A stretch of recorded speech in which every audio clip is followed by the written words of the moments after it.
ನಮಸ್ಕಾರ, welcome to ಯೋಯ್ TV Kannada. ಸದ್ಯ ಈಗ ನಡೆಯುತ್ತಿರುವ ಸದನದಲ್ಲಿ ಬಾರಿ ಚರ್ಚೆಗಳು ಆಗುತ್ತಿವೆ. ಕೆಲವಿಷ್ಟು ಯೋಜನೆಗಳ ಮೇಲೆ ಆದರೆ ಇನ್ನಷ್ಟು ರಾಜಕೀಯ ಮೇಲೆ ಚರ್ಚೆಗಳು ನಡೆಯುತ್ತಿದ್ದು ಸಾಕಷ್ಟು ಗಮನ ಸೆಳೆಯುತ್ತಿದೆ.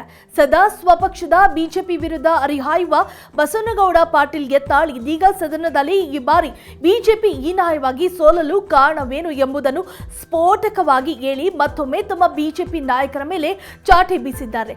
ಕಾಂಗ್ರೆಸ್ ಮತ್ತು ಬಿಜೆಪಿಯಲ್ಲಿರುವ ಅಡ್ಜಸ್ಟ್ಮೆಂಟ್ ಗಿರಾಕಿಗಳಿಂದಾಗಿ ವಿಧಾನಸಭೆ ಚುನಾವಣೆಯಲ್ಲಿ ನಮ್ಮ ಪಕ್ಷ ಹೀನಾಯವಾಗಿ ಸೋಲನ್ನು ಕಂಡಿದೆ ಎಂದು ಬಿಜೆಪಿ ಶಾಸಕ ಬಸವನಗೌಡ ಪಾಟೀಲ್ ಯತ್ನಾಳ್ ಗಂಭೀರವಾಗಿ ಆರೋಪ ಮತ್ತೊಮ್ಮೆ ಮಾಡಿ ತಮ್ಮ ಪಕ್ಷದ ನಾಯಕರಿಗೆ ಸಖತ್ ಗುದ್ದು ನೀಡಿ ಸದನದಲ್ಲಿ ಸದ್ದು ಮಾಡಿದರು. ಹೌದು, ಇಂದು ವಿಧಾನಸಭೆಯಲ್ಲಿ ರಾಜ್ಯಪಾಲರ ಭಾಷಣದ ಮೇಲಿನ ವಂದನಾ ನಿರ್ಣಯದ ಕುರಿತು ನಡೆದ ಚರ್ಚೆಗೆ ಮುಖ್ಯಮಂತ್ರಿ ಅವರು ಉತ್ತರ ನೀಡುವಾಗ ಚುನಾವಣಾ ಫಲಿತಾಂಶಗಳ ಬಗ್ಗೆ ಚರ್ಚೆ ಆಯಿತು. ರಾಜ್ಯದ ಜನ ನಮಗೆ ಸ್ಪಷ್ಟ ಬಹುಮತ ಕೊಟ್ಟು ಆಯ್ಕೆ ಮಾಡಿದ್ದಾರೆ ಎಂದು ಸಿದ್ದರಾಮಯ್ಯ ಬಿಜೆಪಿಗೆ ತಿವಿದಿದ್ದರು. ಇದೇ ವೇಳೆ ಸಿದ್ದು ಮಾತನಾಡಿದ ರಾಜ್ಯದ ಜನರು ಬಿಜೆಪಿಯನ್ನು ತಿರಸ್ಕರಿಸಿದ್ದಾರೆ. ಚುನಾವಣೆ ವೇಳೆ ಬಿಜೆಪಿಯವರು ಪ್ರಧಾನಮಂತ್ರಿ ನರೇಂದ್ರ ಮೋದಿ ಅವರನ್ನು ರಾಜ್ಯಕ್ಕೆ ಕರೆತಂದು ಗೆಲ್ಲಿಸುತ್ತಿದ್ದರು. ಲೆಕ್ಕವಿಲ್ಲದಷ್ಟು ಸಭೆಗಳು, ರೋಡ್ ಶೋಗಳು ಮಾಡಿದರು. ಆದರೂ ಕೂಡ ಜನ ಬಿಜೆಪಿಯನ್ನು ತಿರಸ್ಕರಿಸಿದ್ದಾರೆ ಎಂದಾಗ ಬಿಜೆಪಿಯವರು ನಿಮ್ಮನ್ನು 2018ರಲ್ಲಿ ನೀವು ಮುಖ್ಯಮಂತ್ರಿಯಾಗಿದ್ದಾಗಲೂ ಕೂಡ ಜನ ತಿರಸ್ಕಾರ ಮಾಡಿದರು. ಲೋಕಸಭೆಯಲ್ಲಿ ನಿಮಗೆ ವಿರೋಧ ಪಕ್ಷದ ಮಾನ್ಯತೆ ಗಳಿಸುವಷ್ಟು ಸ್ಥಾನಗಳು ಸಿಕ್ಕಿಲ್ಲ ಎಂದು ಆರೋಶಕ್ ಸಿದ್ದರಾಮಯ್ಯ ಅವರನ್ನು ಕಿಚಾಯಿಸಿದರು. ಮಾತಿನ ಮಧ್ಯೆ ಮಾಜಿ ಸಿಎಂ ಬಸವರಾಜ ಬೊಮ್ಮಾಯಿ ಮತ್ತು ಸಿಎಂ ಸಿದ್ದರಾಮಯ್ಯ ಮಧ್ಯೆಯೂ ಕೂಡ ಮಾತುಕತೆ ನಡೆಯಿತು.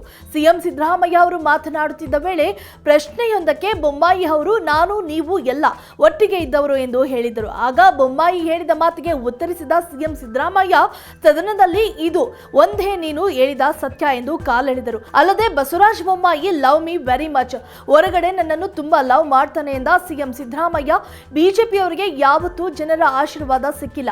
ಆಪರೇಷನ್ ಕಮಲ ಮೂಲಕ ಹಿಂಬಾಗಿಲ ಮೂಲಕವೇ ಅಧಿಕಾರಕ್ಕೆ ಬಂದಿದ್ದಾರೆ ಎಂದರು.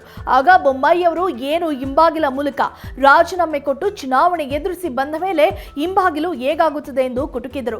ಸಿಎಂ ಸಿದ್ದರಾಮಯ್ಯ ಮಾತನಾಡುತ್ತಿದ್ದ ವೇಳೆ ಬಿಜೆಪಿ ಶಾಸಕ ಬಸವನಗೌಡ ಪಾಟೀಲ್ ಯತ್ನಾಳ್ ಮಧ್ಯ ಪ್ರವೇಶಿಸಿ ಸಿಎಂ ಕಾಲೆಳೆದರು. ಲೋಕಸಭೆ ಚುನಾವಣೆ ಬಳಿಕ ನೀವೇ ಮುಖ್ಯಮಂತ್ರಿಯಾಗಿ ಮುಂದುವರಿಯುತ್ತೀರಿ ಅಂತ ಏನು ಗ್ಯಾರಂಟಿ ಎಂದು ಬಸವನಗೌಡ ಪಾಟೀಲ್ ಯತ್ನಾಳ್ ಅವರು ಸಿಎಂ ಸಿದ್ದರಾಮಯ್ಯನವರಿಗೆ ಪ್ರಶ್ನಿಸಿದ್ದಾರೆ.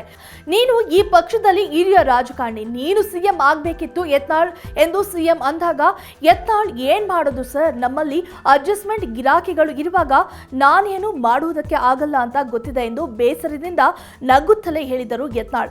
ಆಗ ಹೊಂದಾಣಿಕೆ ಯಾರು ಮಾಡಿಕೊಂಡಿದ್ದಾರೆ ಎಂದು ಯತ್ನಾಳ್ ಹೆಸರು ಉಲ್ಲೇಖಿಸಬೇಕು.